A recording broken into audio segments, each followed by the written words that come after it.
بسم الله الرحمن الرحيم والفجر وليال عشر والشفع والوتر والليل إذا يسر هل في ذلك قسم الذي حجر ألم تر كيف فعل ربك بعاد إرم ذات العماد التي لم يخلق مثلها في البلاد وثمود الذين جابوا الصخر بالواد وفرعون ذي الأوتاد الذين طغوا في البلاد فأكثروا فيها الفساد فصب عليهم ربك سوط عذاب إن ربك لبالمرصاد فأما الإنسان إذا ما ابتلاه ربه فأكرمه ونعمه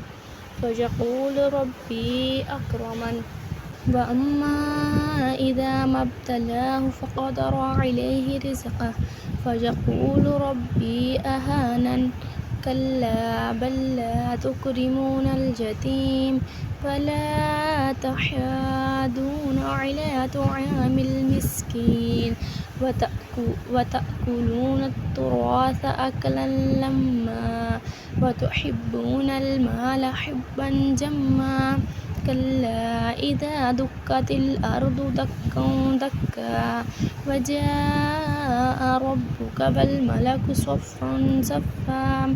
وجيء يومئذ بجهنم يومئذ يتذكر الإنسان وأنى له الذكرى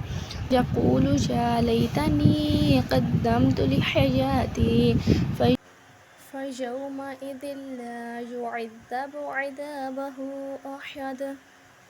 ولا يوثق وثاقه أحد يا أيتها النفس المطمئنة ارجعي إلى ربك راضية مرضية فادخلي في عبادي وادخلي جنتي صدق الله العظيم.